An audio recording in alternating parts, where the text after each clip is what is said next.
Agora sim, agora a gente vai para realmente iniciar a nossa live. Vou aguardar mais uma vez o Dr. Cássio. A Isabela já entrou. Isa, obrigado aí pela presença. O Alan. Jonas.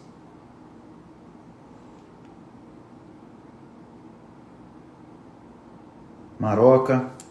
Então a gente vai começar aqui. Dr. Cássio entrando, eu já vou fazer uma apresentação formal dele. E aí sim a gente já começa a nossa...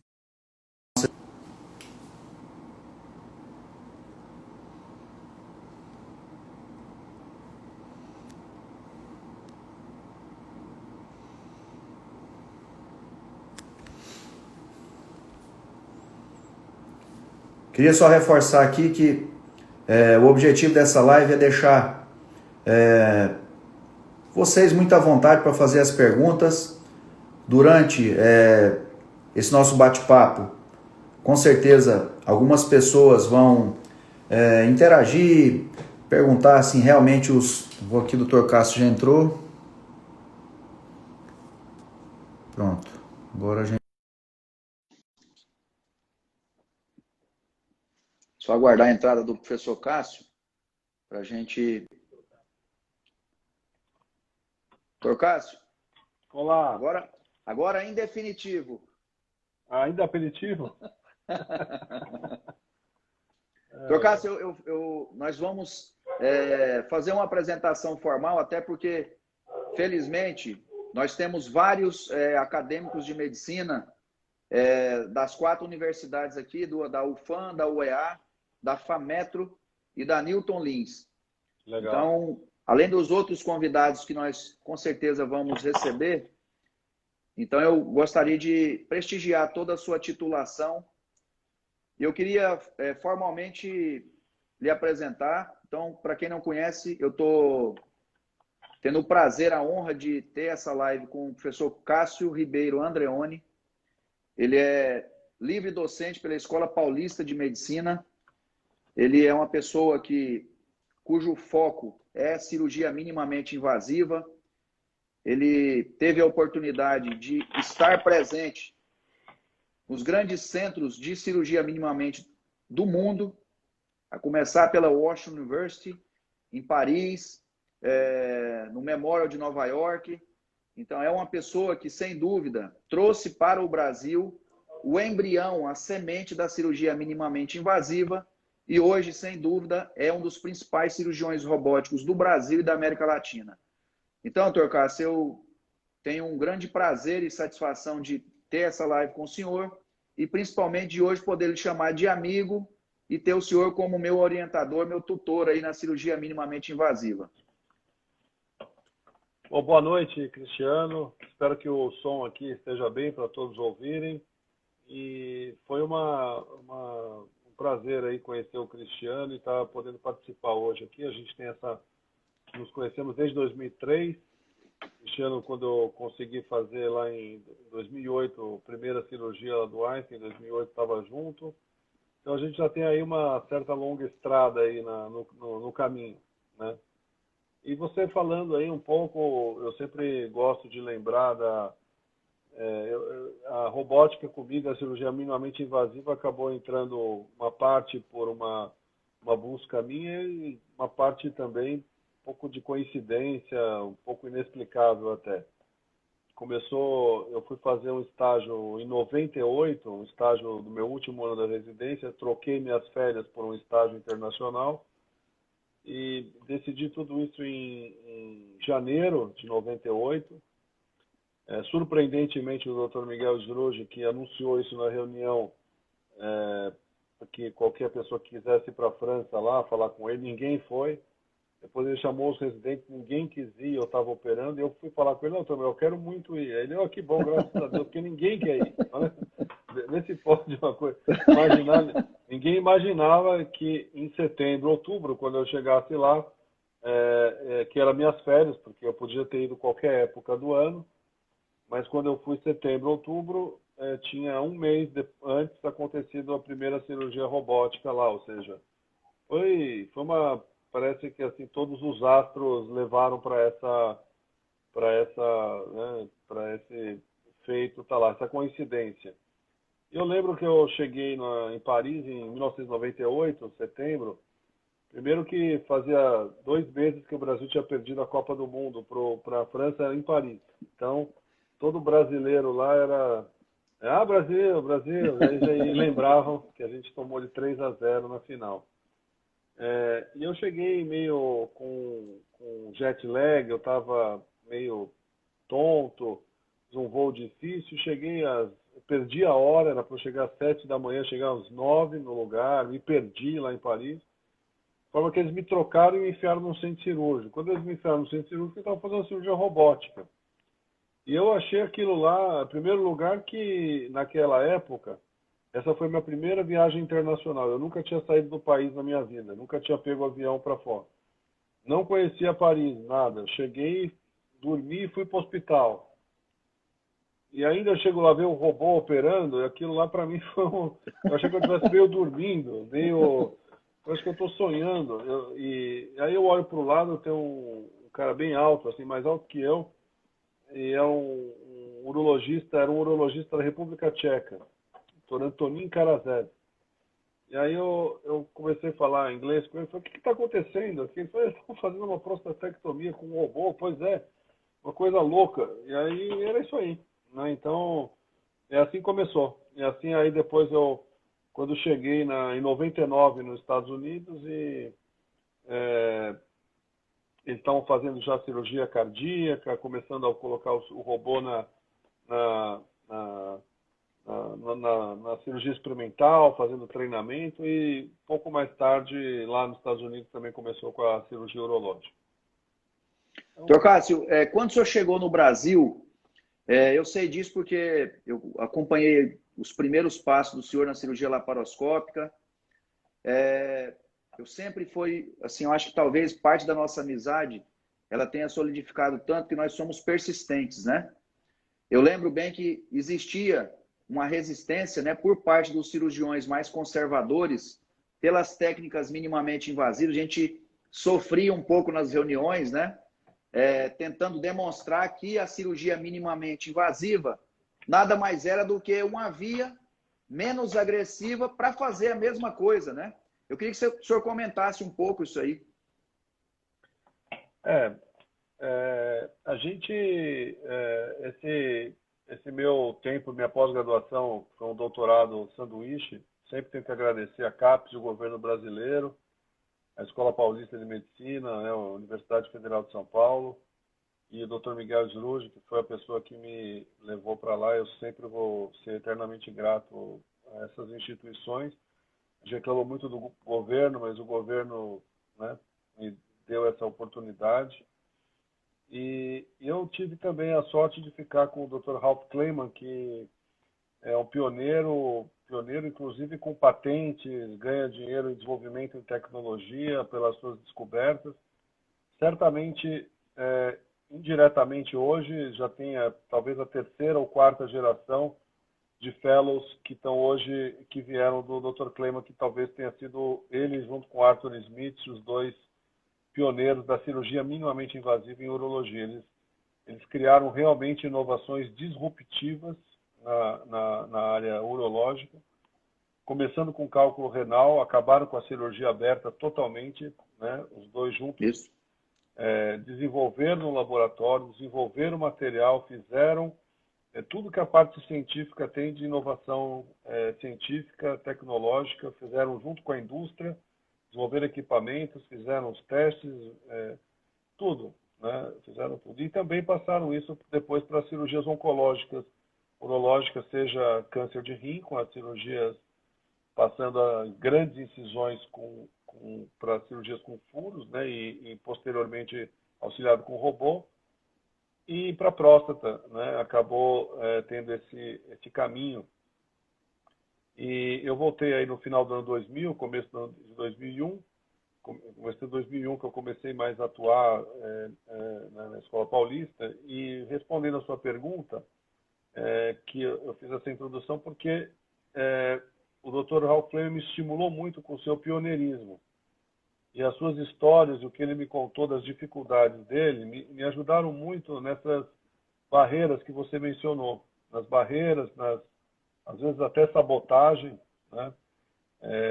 Não só barreira, às vezes barreira ideológica, às vezes uma discussão em alto nível, mas muitas vezes até uma sabotagem um pouco não muito legal. E a gente viveu isso talvez um pouco até 2010, né? Acho que foi gradualmente, foi muito forte até 2005, mais ou menos, e foi indo a partir de 2010, acho que a coisa melhorou bastante. Eu acho que o ensinamento que a convivência com o Dr. Kleeman, que foi esse grande inovador no mundo, né? Igual eu, tem um monte que veio dele ou de outros já depois. É que a gente tem que é a vantagem ao paciente. A gente sabia que a gente estava fazendo o melhor para o paciente, não era para nós.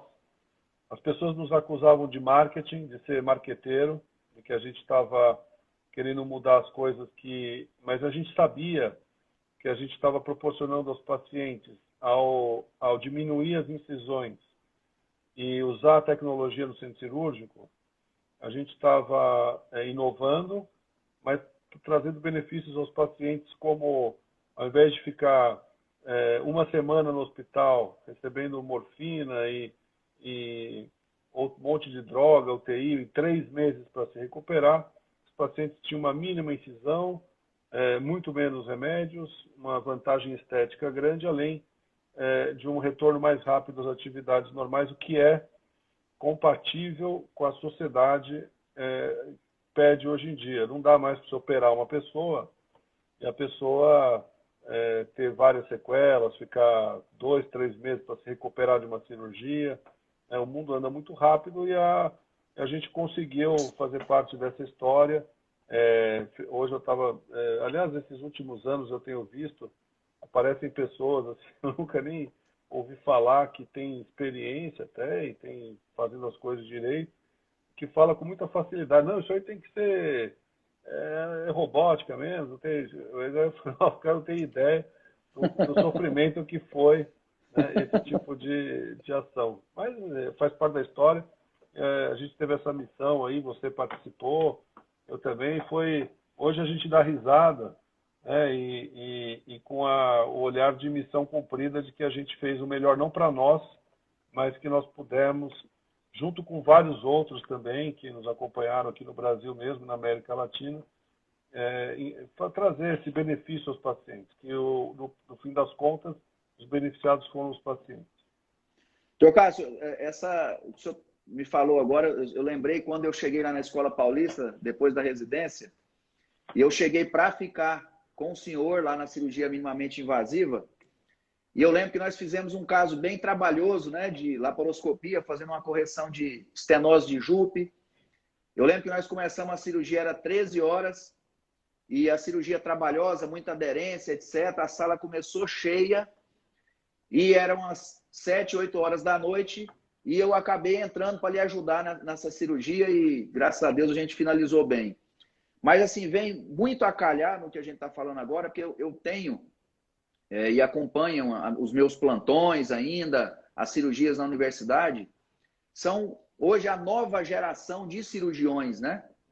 Então é só para mostrar que, como o senhor bem falou, nada veio de graça, né, doutor Cássio? Tem sempre um sacrifício, um treinamento muito intenso, né?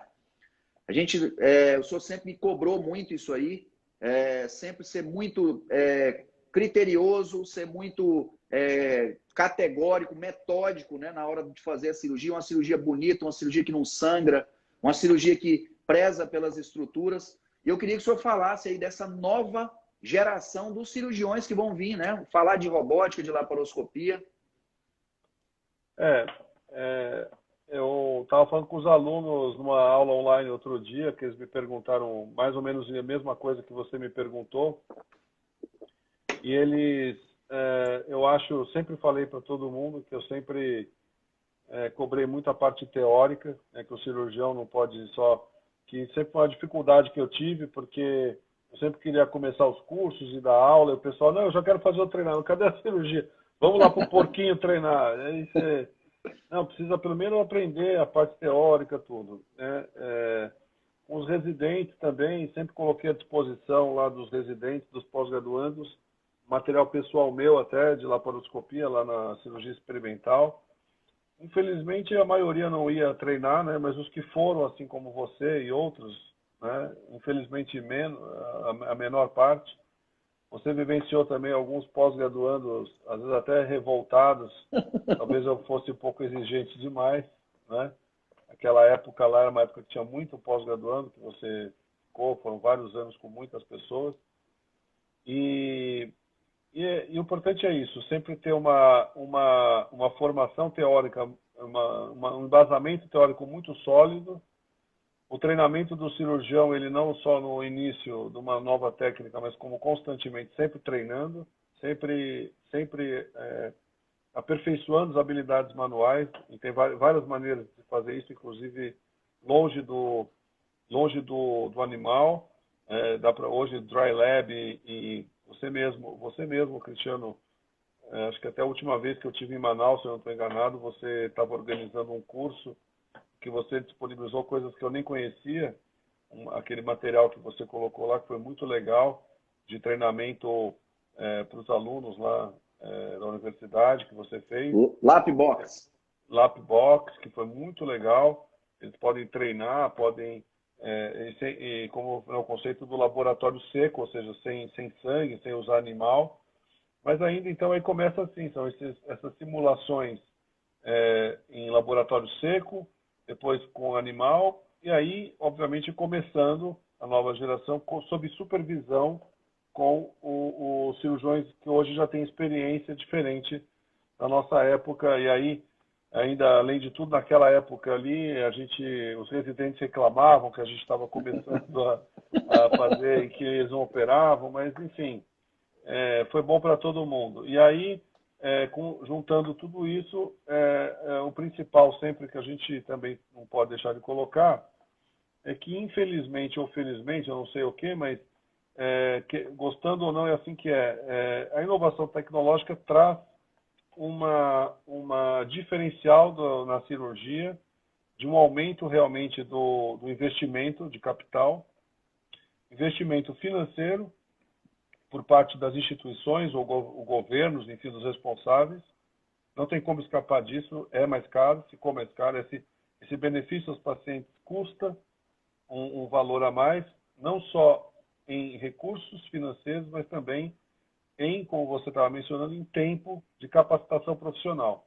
Seja capacitação profissional do cirurgião, que depois, quando chegar no seu ambiente de trabalho, vai ter que ajudar na capacitação sempre da enfermagem, enfim, da equipe multiprofissional que está envolvida. Na terça-feira, ou melhor, ontem, ontem de manhã, estávamos operando um paciente aqui no Einstein, quando entrou uma pessoa, uma professora de engenharia, olha só que coisa, pedindo a permissão para entrar 3 alunos de engenharia, faculdade de engenharia, que queriam lá ver o robô e como funcionava. Então, aí ela estava explicando, eu falei, eu estou aqui se precisar de alguma coisa. Não, eu estou explicando. E ela realmente, assim, eu estava operando e ouvindo ela falar, e ela é uma pessoa que eu nunca vi, ela é uma professora de engenharia e ela estava dando aula, ou seja, essa inovação tecnológica, que foram os engenheiros que nos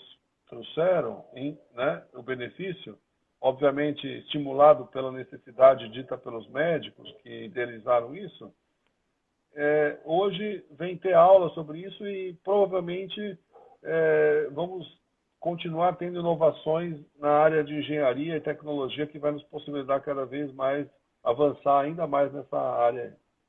Perfeito. Eu queria registrar aqui, professor Cássio, o Dr. Newton Orlando. Ele é um dos cirurgiões, ele é um ortopedista pediátrico e ele frisou bem aí o papel do pioneirismo. Ele foi um dos pioneiros também na área dele, é um dos responsáveis pelos treinamentos dos residentes e ele está parabenizando a gente aí pela nossa persistência. E ele também é um guerreiro como a gente e sempre busca o melhor, não só para ensinar, mas também para motivar essa geração de novos cirurgiões, né? Então, vai meu abraço para o Newton e mandou um abraço para o senhor também. Abraço, Newton. Obrigado. Obrigado pelo apoio aí. Cássio, uma coisa interessante assim que a gente sempre, quando a gente lida, né, com a robótica, que é o dia a dia, como eu comentei aqui no meu início da explanação, eu tive a oportunidade de estar com o senhor na primeira cirurgia. Então, é ótimo a gente ver em loco o que o robô pode fazer, né, pelo paciente. Porque muitas vezes, quando fala robótica, fica aquela questão meio futurista, pensar que o robô que vai operar o paciente sozinho, a gente nem entra em campo. Eu queria que o senhor comentasse de forma bem didática como é que é isso aí, como é que realmente a robótica ela funciona e como é que ela ajuda o paciente. É super interessante essa pergunta e a gente começa com um fato curioso. O próprio termo robô, que nós usamos tão no dia a dia para qualquer coisa, né, a referência disso, ele é de uma peça de teatro de 1921, de Karel Capév, na República Tcheca, que idealizou o mundo moderno, ou seja, 99 anos atrás, que existências mecanizadas substituiriam os humanos em trabalhos manuais difíceis. Lembrando essa época, 1921, uma época aí da Revolução Industrial, de início dos sindicatos, de bastante comentários sobre como seria o trabalho manual no futuro. E robô, o termo que ele deu, ele chamou de robota.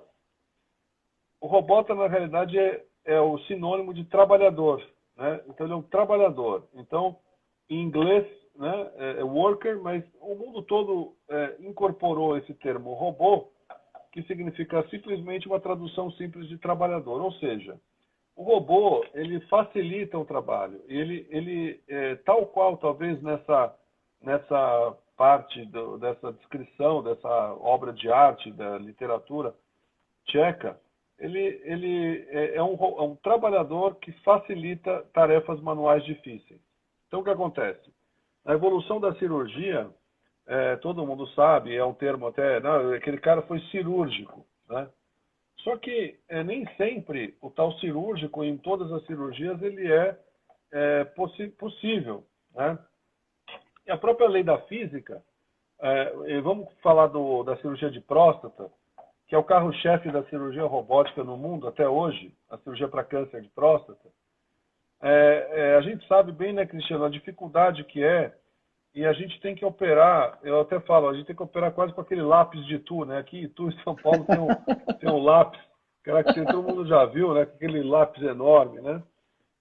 E as pinças têm 33 centímetros, né? A próstata fica numa localização difícil, profunda, a iluminação é difícil, as pinças são compridas, ou seja, pela lei da física da alavanca, né? Mesmo o cirurgião mais preciso, ele mexe a mão 1 milímetro na frente, pela lei da física vai mexer, se for 30 centímetros, quase 3 vezes mais, né? Ou seja, o que o robô, por exemplo, faz? Você mexe 1 milímetro, ele mexe 1 milímetro, ele transmite já uma movimentação mais acurada, né? Em resumo, ele dá ao cirurgião habilidades sobre-humanas. Ou seja, o cirurgião trabalha na cirurgia robótica com 4 braços. Todo mundo só tem 2, que eu conheço. Eu nunca vi um cirurgião com 2. O cirurgião tem 4. Então, ele não só vai as 2 mãos normais, como ele também se ajuda com outras 2 ao mesmo tempo. Ele tem 15 vezes de magnificação de imagem. Então, ele vê uma anatomia ampliada e de melhor. Então, porque algumas pessoas às vezes não sabem, o cirurgião não olha aqui e enxerga tudo, né, Cristiano? A gente sabe bem isso, mas os leigos às vezes acham que a gente abre e vê tudo ali. Não, está tudo escondido. Então, quando você magnifica a imagem e ilumina melhor, a gente tem, obviamente, uma identificação da anatomia melhor. E se a gente tem uma identificação melhor, a gente pode preservar estruturas importantes, como no câncer da próstata, a inervação da potência sexual e a musculatura da continência. E, além disso, como eu falei, você pode ajustar o grau de finesse, né, de refinamento do robô. Por exemplo, pode acontecer o oposto de uma cirurgia aberta convencional. O cirurgião mexer 1 milímetro e o robô mexer 1/3 de 1 milímetro. Né? Você imagina o grau aí de refinamento que é. Então, todos os movimentos acabam ficando mais delicados. Então, a cirurgia robótica, em resumo, dá ao cirurgião habilidades sobre-humanas, nessas áreas principalmente. Além disso, o cirurgião ele fica sentado, ele fica descansado, e começou-se, junto com a cirurgia minimamente invasiva em geral, né, Cristiano? Começou com laparoscopia e tudo mais, começou-se a falar sobre outra questão que era quase que meio proibida, e como você falou, na época cirurgiões mais antigos, que é a fadiga muscular durante a cirurgia, porque a cirurgia é um ato de resistência física. Então, o cirurgião lá, numa posição difícil, 3 horas de pé, com o pescoço torto, obviamente que a fadiga muscular pode ter repercussão na performance de resultado cirúrgico. Né? Acho que você concorda com isso também. Com certeza. E isso começou a ser não só dito, começou a ser mensurado, começou a ser provado que havia fadiga muscular, diminuição de atenção, diminuição das capacidades, das habilidades. Então, por isso que o robô ele trabalha também, o cirurgião, quase que num cockpit, né, de Fórmula 1, com um monte de controles, sentado, com apoio de braços, como se fosse uma microcirurgia, e acaba proporcionando aí como eu falei, as melhores condições para o cirurgião executar tarefas mais difíceis, como a cirurgia da próstata, como às vezes um coração que tem uma sutura muito refinada, né? E assim, a gente cansou de ver aqui no ART o pessoal da gastrocirurgia fazer cirurgias, suturas de vias biliares muito delicadas e que com o robô aumentou bastante a precisão.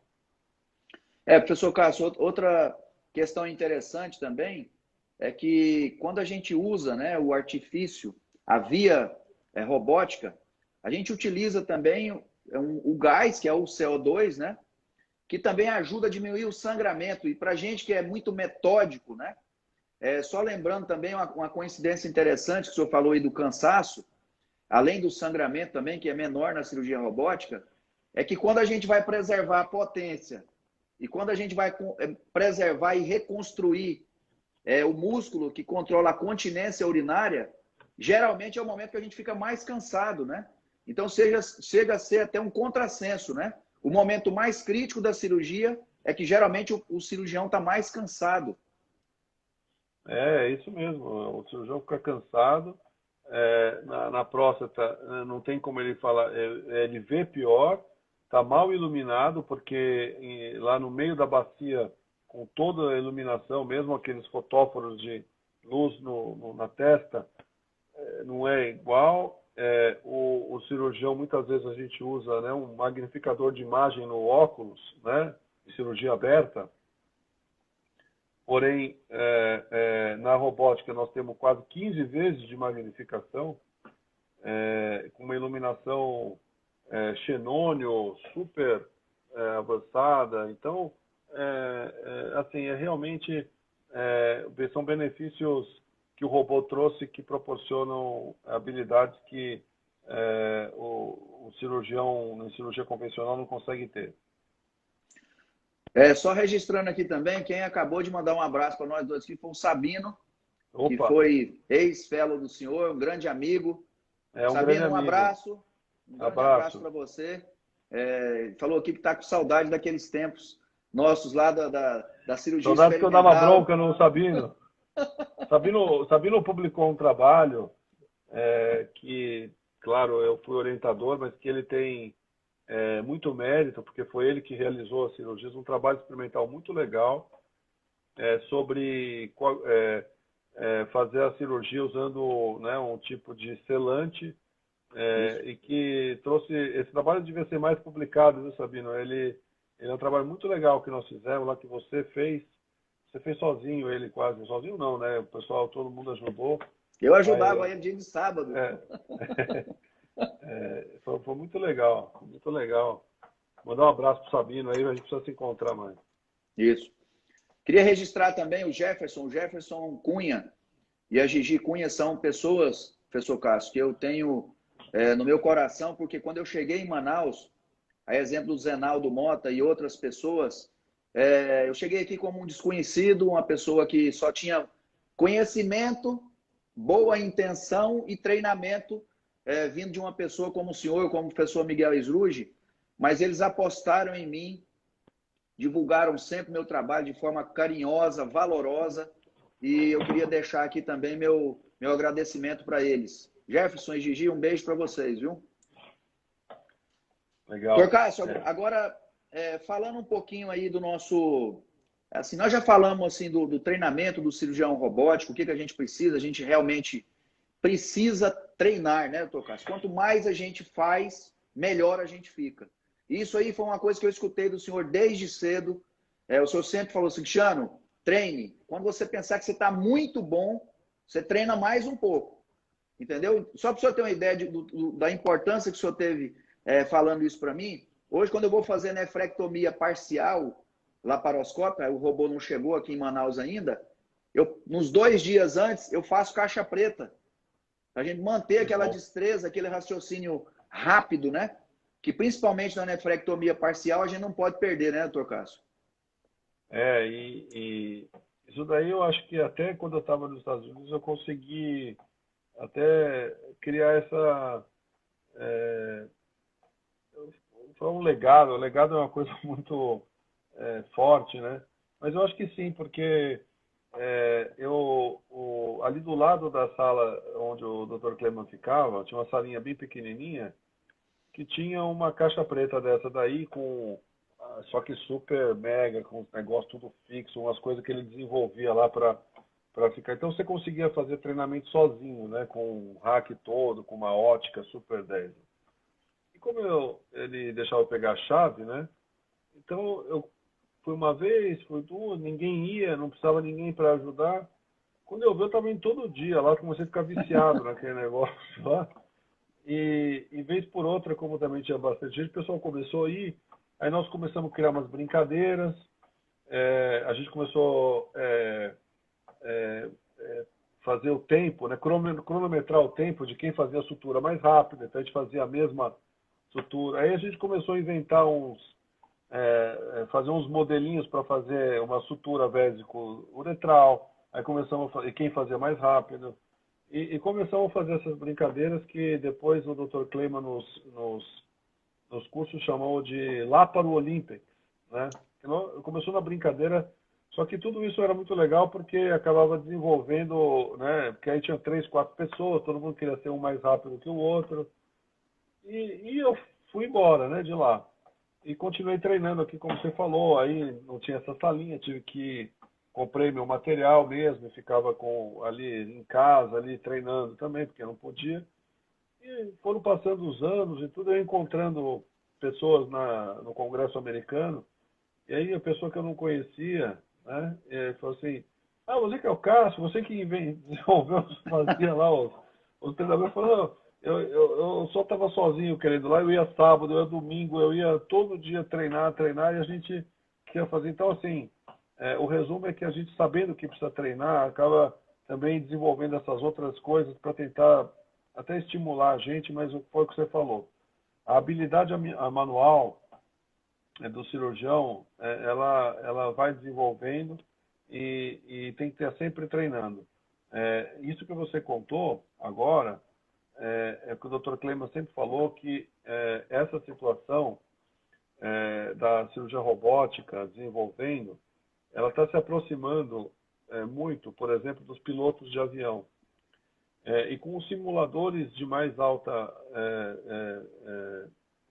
de alta definição, que existe já para fazer treinamento de cirurgia robótica, né, simuladores, e realmente parece um simulador de voo. E ao fazer isso, o Dr. Kleman sempre falou que ele achava correto, porque quantas vezes não tem o cirurgião que não dormiu bem, ele está com gripe, não está passando bem e às vezes não está naquele melhor momento. Então, que ele deveria fazer uns 15 minutos de teste antes de sentar no sistema robótico, né? E testar se as habilidades dele estão ok. Inclusive, falando inclusive da questão do envelhecimento do cirurgião, que é uma coisa, e não só isso, como doenças neurológicas, como eu falei, o próprio cansaço do dia a dia, o cara passou a noite numa urgência, será que as habilidades dele estão ok?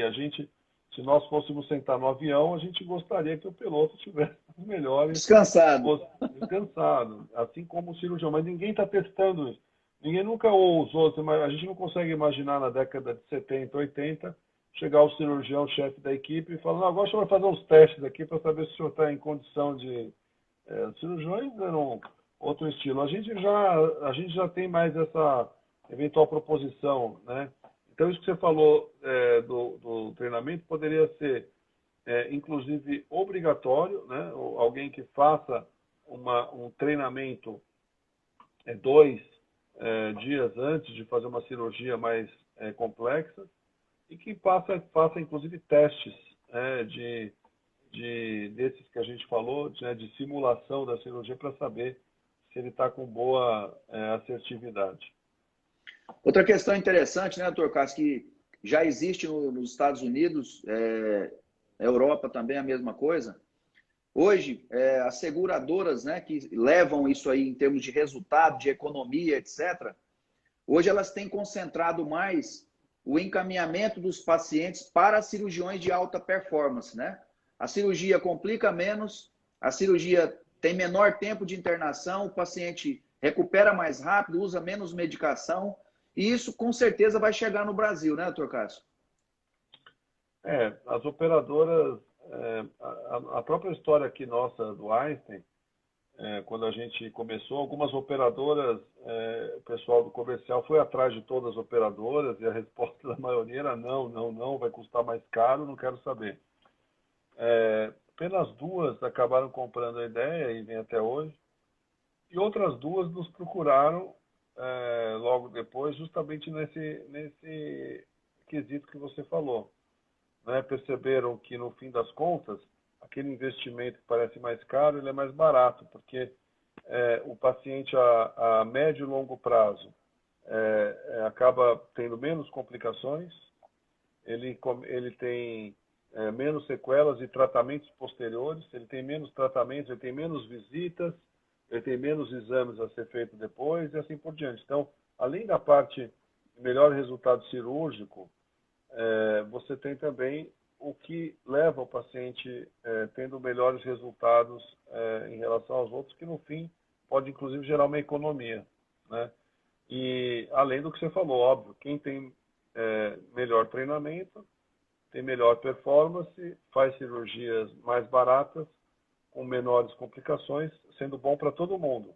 É bom para os pacientes e é bom para os hospitais, que não vão ficar cheios, lotados, porque ao invés de ocupar a mesma cirurgia 2 dias, ao invés de 5, 6 dias para uma cirurgia, às vezes, convencional. E para a operadora que, no fim das contas, pode perceber que aquele aparente gasto inicial, no fim, acabou sendo um investimento. Isso mesmo. Eu fiz questão de falar esse assunto, porque um dos congressos que nós já tivemos, eu e o senhor, lá no Congresso Americano, se eu não me engano, foi de San Diego, teve uma mesa que a gente estava junto, eu e o senhor, e eles estavam exatamente falando sobre isso. Que é o treinamento do cirurgião em tecnologias, o menor custo a médio e longo prazo e o mercado, né? Então ele fez essa analogia. E ficou claro que realmente o cirurgião hoje, para que ele tenha sucesso, para que ele tenha pacientes, para que realmente os pacientes evoluam bem, ele tem que primar pelo um treinamento de excelência e nunca parar, né, doutor Cássio? É isso mesmo. Sempre evoluindo, treinando e, além disso, manter. E isso é importante que, como a gente até falou de equipe médica, capacitação, equipe enfermagem, equipe multiprofissional de saúde, porém, essa incorporação de tecnologia tem um trabalho da área administrativa financeira, comercial, muito grande também nessa linha que você está colocando, ao eles demonstrarem, procurarem e falarem a linguagem aí da parte financeira desse jeito que você colocou. E aí, então você vê que envolve aí, como você está falando, desde o treinamento, da capacitação, os melhores resultados, mas também dos administradores para provar tudo isso e conseguir um bom resultado comercial também. É uma coisa também que eu sempre friso para os pacientes, que muitas vezes o paciente ele chega no consultório, com certeza ele chega com o senhor para discutir as mesmas coisas ou de forma parecida. Lembrando que não é só porque o cirurgião opera com o robô que a cirurgia dele vai ser melhor, né, Dr. Cássio? Nós temos que ter o robô, mas nós temos que ter um cirurgião extremamente habilitado e preparado para usar bem a tecnologia, né?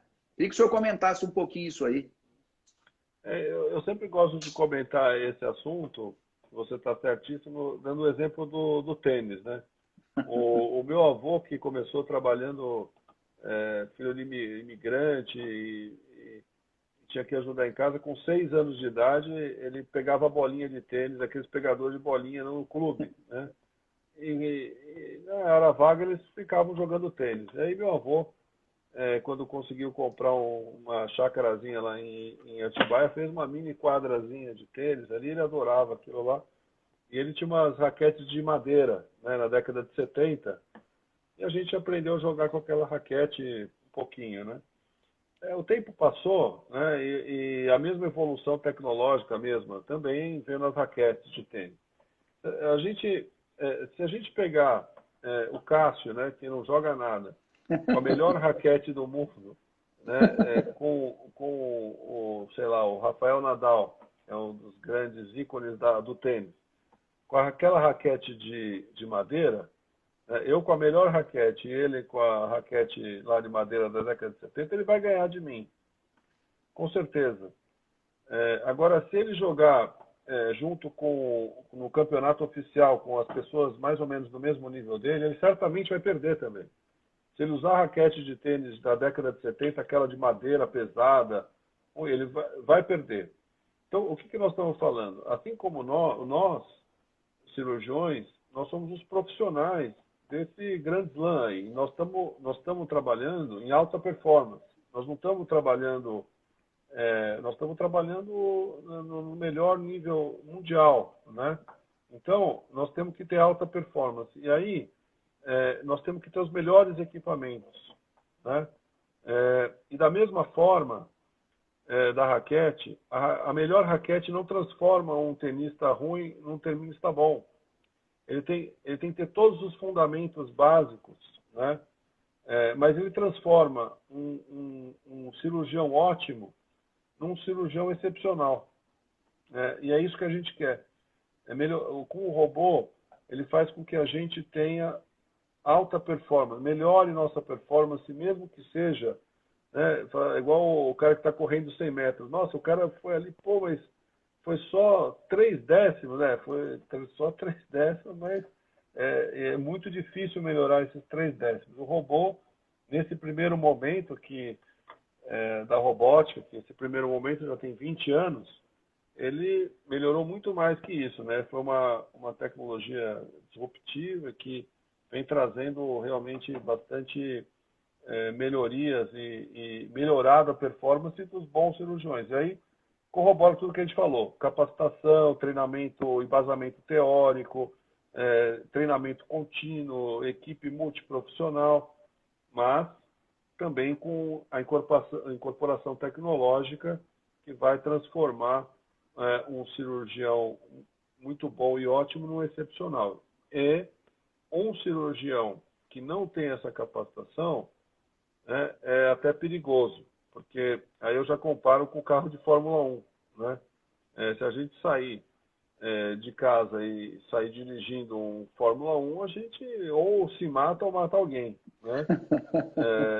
Porque a gente não tem o treinamento nem a capacitação, né? Então, coisa de alta tecnologia precisa de muita capacitação não é qualquer um que sai chegando, pilotando um Fórmula 1 por aí e vai ter bom resultado.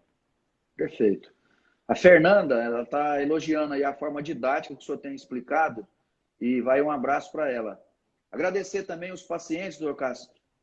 Surgiram aqui alguns comentários, não só falando do seu trabalho, agradecendo alguns pacientes do senhor, alguns pacientes meus também, meu abraço para eles. E a gente fica muito feliz, né, doutor Cássio?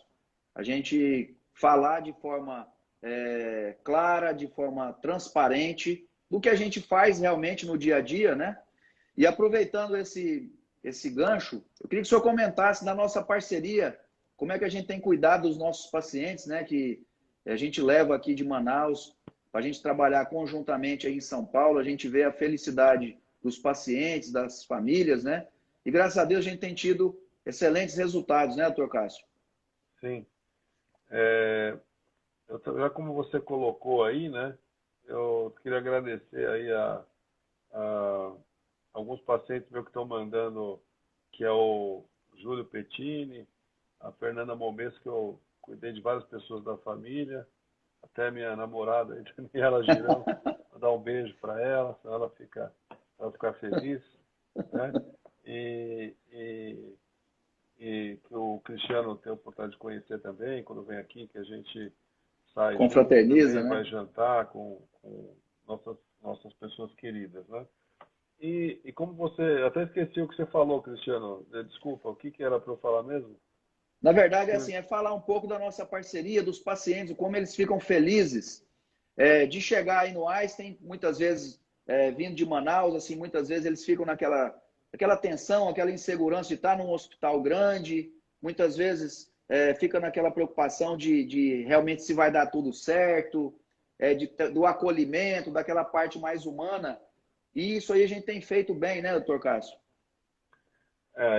Isso daí, Cristiano, claro, tem dois pontos que eu acho fundamental, né? Em primeiro lugar, é o próprio hospital, a instituição, que assim, o Einstein, eu estou com meu pai internado no Einstein, e quando a gente vive esse outro lado, a gente vê o quanto que o Einstein é um hospital assim, muito diferenciado, acolhedor, não só do ponto de vista médico, técnico, mas também humano, né? E, nossa, eu estou assim, devendo aí um elogio, inclusive público, aí toda a diretoria, toda a instituição, os presidentes, os diretores e do que tem feito pelo meu pai. A gente vê realmente que quando é um familiar nosso, a gente fica realmente tocado, né? E esse é o primeiro ponto. E o segundo, Cristiano, eu acho que ele é dependente, por exemplo, inclusive da atuação do médico que está à distância. A gente recebe muitos pacientes do Brasil todo aqui no Einstein, até América Latina, porque me parece até de Portugal e Espanha, que às vezes não tem tanta tecnologia lá, apesar de ser Europa, não é como a gente imagina. E vem pacientes que vêm sozinhos, porque vêm buscar uma segunda opinião, sabe que tem uma instituição, tudo, mas os pacientes que vêm sozinhos, sem nenhum amparo, eles vêm inseguros e perdidos, e para nós também não é bom, porque a hora que ele vem embora, parece que está faltando alguma coisa, porque o paciente vai embora muito inseguro de ter feito uma cirurgia grande, ainda às vezes não totalmente resolvido, né? Não cicatrizou tudo, não evoluiu tudo. E quando vem, por exemplo, com você, que você, quando às vezes vem acompanhar, ou mesmo quando não acompanha, tá telefonando, tá junto, e o paciente se sente acolhido também à distância e sabe que quando voltar para a terra natal dele, para sua casa, ele vai ter o cuidado daquele médico amigo que, que vai dar todo o apoio para ele, que está em contato com a gente também, e aí a gente acaba formando uma equipe, né? Uma equipe verdadeira mesmo, não é só amizade, parceria, mas uma equipe profissional que o paciente sabe que ele vai sair de lá, vai vir para São Paulo, vai ser acolhido pela instituição, vai ter o seu backup, vai ter o bastidor do médico que está do lado dele, e quando ele voltar para lá, ele vai continuar seguindo o mesmo caminho do tratamento recebido aqui. Isso é fundamental. Uma coisa que eu também agradeço muito ao senhor, eu lembro que desde a da primeira cirurgia, que eu lembro que estava assim, muito conturbado, porque estava concorrido para entrar. Eu lembro que o senhor, um dia antes da cirurgia, eu lembro que o senhor estava assim, muito focado, como sempre, né? Era uma responsabilidade. O senhor estava fazendo a primeira cirurgia robótica do Einstein, entendeu? Então, isso aí realmente, eu lembro que o senhor estava assim, extremamente focado mesmo. E eu lembro que o senhor chegou comigo e falou assim, Chano, eu convidei poucas pessoas para ir ver a cirurgia e eu gostaria muito que você e o Alid fossem comigo. Então, é só para falar que eu nunca esqueci isso, tá? Assim como também eu nunca esqueci todas as oportunidades que o senhor me deu durante esse tempo, tá? Não só de hoje, poder entrar com o senhor na cirurgia robótica, poder realmente entrar em campo com os pacientes que a gente tem operado em conjunto. Agradecer também todo esse trabalho que o senhor está tendo aí em me treinar, paciência, entendeu? Apesar de o senhor falar assim, Xandro, você vai tirar de letra porque você aprendeu laparoscopia fácil e robótica, você vai deslanchar. Mas é só para agradecer todo esse carinho e essa paciência que o senhor sempre teve comigo, tá? É coisa de irmão mesmo, eu falo isso hoje. O senhor é um dos grandes amigos que eu tenho, é uma pessoa que eu tenho uma admiração, um respeito, e eu falo, o senhor é meu irmão mesmo, tá? É um irmão cirurgião que eu tenho e tenho consideração. Eu também, Cristiano, obrigado aí pelas palavras. Fico um pouquinho emocionado de ouvir isso e nada também foi privilégio por nada diferente, mas senão por mérito seu também, merecimento. O Cristiano sempre foi uma das pessoas dedicadas. Ele falou do primeira cirurgia, essa primeira cirurgia que o Cristiano entrou, quando vê uma pessoa que está chegando, a gente quer mostrar, e naquela época também como tinha muita crítica, como a gente já falou logo no começo, o pessoal criticava muito, eu sempre tive muito cuidado com as complicações. A cirurgia foi uma cirurgia totalmente atípica, fora do normal, extremamente trabalhosa. É uma cirurgia que talvez tenha durado aí umas 6 horas, eu nem lembro mais. Eu sei que começou depois do almoço, eu cheguei em casa acho que 10 da noite, foi uma coisa daqueles dias realmente difíceis. E como o Cristiano falou, o que me chamou a atenção nesse dia, né? E esse exemplo perpetuou até hoje quase, não é bem assim, mas a cirurgia começou com um monte de gente assistindo e já da metade para frente só tinha o Cristiano lá no primeiro dia dele no cantinho, meio ainda um pouco, né, assim, Acanhado. acanhado, tal. E aí a gente ficou conversando, mas essa dedicação, essa persistência, essa perseverança, essa busca sempre contínua também, né? Também eu nunca fiz privilégio nada a mais do que você mereceu, Cristiano, e acho até às vezes que fiz pouco, poderia ter feito mais. Eu lhe agradeço muito. Eu queria agradecer a Raizimar, que sempre também prestigiou meu trabalho, a Rafaela Prata, da MS, que coordena, professor Cássio, uma equipe fantástica aqui do Laboratório MS, é um grande apoiador também do meu trabalho, e vai um abraço para todo mundo. Agora, nós estamos entrando, como eu falei para o senhor, já estamos com quase 1 hora de live. Eu gostaria que o senhor fizesse uns comentários a respeito da robótica, o papel que o senhor tem hoje. Eu acho que nós temos grandes mestres, né? O senhor tem o professor Cleiman, eu queria que o senhor falasse, o professor Miguel, que acabou treinando todos nós, né? É um cirurgião fantástico, além da pessoa fantástica que ele é, influenciou positivamente a nossa vida, a nossa carreira, né, doutor Cássio? Eu queria que o senhor comentasse um pouco isso. No fim das contas, né, a gente vai aprendendo que nós estamos falando de robótica, de uma máquina, mas que o fator humano ele é sempre o fundamental, né? E eu não consigo nunca de sempre agradecer, né, o professor Miguel Zruge, que foi a pessoa que pessoalmente me deu quase que o passaporte, né, para eu ir para os Estados Unidos e poder fazer essa pós-graduação lá. Mas mais do que isso, depois trabalhando com ele, poder conviver com uma pessoa que tem características pessoais excelentes, é um excelente comunicador, é uma pessoa carismática, ele é uma pessoa muito dedicada, muito inteligente, muito habilidosa, talentosa, e que se não fosse ele, isso do ponto de vista geral, além do como médico cirurgião, que foi meu professor na residência, e depois ainda me deu a oportunidade de trabalhar com ele no consultório particular dele, aprendendo mais ainda. E como eu falei, trabalhar com o Dr. Ralph Kleman, que inclusive é uma personalidade parecida com o Dr. Miguel, um grande líder, uma pessoa, só que aí já foi a líder de uma liderança a nível mundial, né, que o Dr. Kleman estabeleceu, criando essa tecnologia disruptiva, e o Dr. Kleman virou um grande amigo meu. Veja que eu saí de lá no fim do ano 2000, em 2005, quando nasceram meus filhos gêmeos, Lucas e Mateus, queridos. Ele me mandou, eu mandei um e-mail para ele, e chega 2 caixas lá de presente que ele e a mulher dele me mandaram. São atos assim, como a gente tem falado, né? Como a nossa proximidade, assim como de, felizmente, vários outros pós-graduandos que ficaram comigo também, que a gente cria esse laço humano e que acaba sendo, e principalmente esse exemplo de conviver com pessoas excepcionais que nós tivemos a oportunidade de conviver também. E, você falando da robótica, né, eu acabei fazendo uma cirurgia em 2003 na Escola Paulista de Medicina, que teve grande repercussão, apesar de ter sido uma coisa pequena. O robô era emprestado, saiu no Jornal Nacional e tal, foi 2003, talvez tenha sido a primeira experiência totalmente robotizada na América Latina, não sei se foi ou não, mas foi em experimental, não foi em ser humano. E era uma luta, igual você aqui, desde que eu voltei, de tentar convencer as instituições a fazer esse investimento e fazer.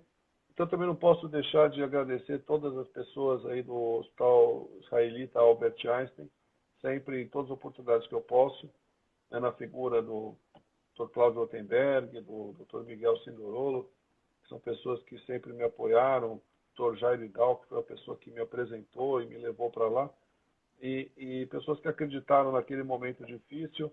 Você falou daquela primeira cirurgia, aquele momento, é engraçado que tem coisas na vida que acho que Deus coloca a gente num caminho, vai nos dando uma oportunidade que parece que é para te preparar para coisas. E você acompanhou as inúmeras cirurgias ao vivo que eu fiz já em cursos lá na Escola Paulista, fazia vários cursos, me deram a oportunidade de viajar aí em muitos lugares do Brasil, para Quito, fora do país.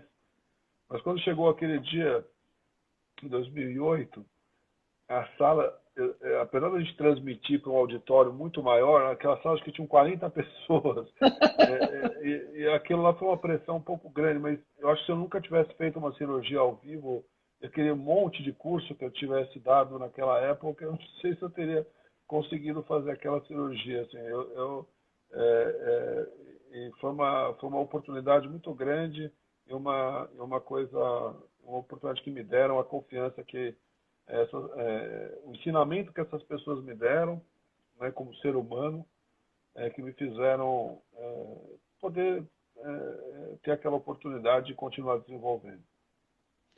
Queria agradecer a presença do Marco Barroso, um ex-residente meu, colega, um admirador do senhor, viu, doutor Cássio?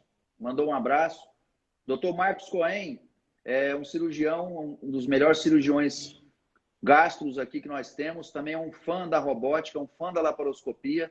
Nós operamos vários casos juntos e também com excelentes resultados. Então, um abraço para o Marco, um abraço para o Marco Cohen, para o Barroso, e agradecer vocês aí pelo prestígio. Nós já vamos chegar aqui a 1 hora. Eu gostaria de agradecer o senhor mais uma vez, viu, doutor Cássio?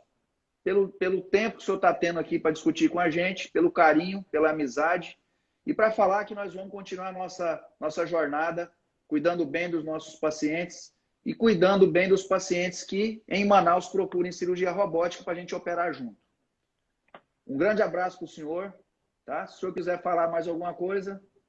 Eu quero te agradecer pelo convite, agradecer aí também, vai vendo aí o Jair Bombo, o Marcos Cohen, como você falou, que está correndo atrás. O segredo, se é que é segredo, né? O segredo para tudo é continuar tentando. Demorou aí, para mim, 8 anos tentando ininterruptamente até começar aqui, de verdade, aqui no Einstein. E começar com tudo, não desistir nunca e sempre continuar se preparando e manter esse fator, apesar do robô ser uma máquina, né? O que importa mesmo é esse fator humano, esse carinho que a gente tem com os nossos pacientes e com os seus familiares e a nossa família. Isso é o mais importante de tudo. Professor Cássio, um grande abraço, uma boa noite, um bom descanso. Deus abençoe o senhor e a família. Agradecer mais uma vez todos os alunos que estão participando com a gente, o Ritesh, Ana Paula, Vitor. Um abraço para vocês e eu vou estar à disposição no Centro Cirúrgico. Uma boa noite a